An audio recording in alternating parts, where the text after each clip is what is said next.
Jom kita bongkar dunia teknousahawan moden. Apa sebenarnya resepi kejayaan mereka?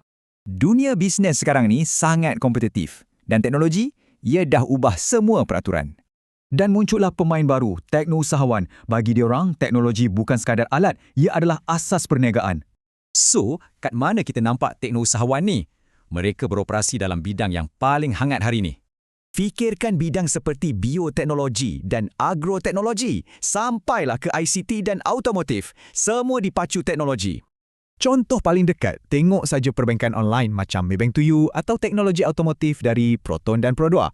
Menjadi teknousahawan ni banyak kelebihannya, macam capaian global. Tapi ia juga datang dengan cabaran tersendiri. Jadi, bina berdepan cabaran ni, apa satu benda yang teknousahawan perlukan untuk betul-betul berjaya? Jawapannya ada pada satu alat yang sangat hebat, rancangan pemasaran. Ia umpama peta kejayaan mereka. Ini bukan sekadar dokumen tau. Ia adalah strategi untuk tarik pelanggan, bina kesetiaan dan capai sasaran. Nak tahu tak, setiap rancangan pemasaran yang padu dibina atas beberapa komponen penting. Mula-mula, anda kena kenal pasaran sasaran. Anda nak jual pada siapa? Mesti betul-betul spesifik. Kemudian, guna analisis SWOT. Fahami kekuatan dalaman anda berbanding dengan ancaman dan peluang di luar sana. Anda juga kena kaji pesaing.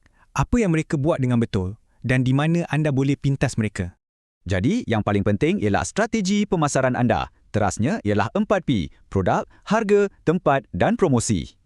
Kalau anda dalam industri perkhidmatan, kita akan tambah lagi orang, proses dan bukti fizikal. Dan ini jelas tunjukkan kuasa e-pemasaran. Guna platform digital untuk sampai kepada pelanggan dengan lebih efektif.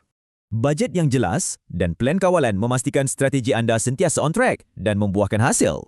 Satu idea yang hebat hanyalah permulaan. Persoalan sebenarnya, bagaimana anda akan bawa idea itu kepada dunia?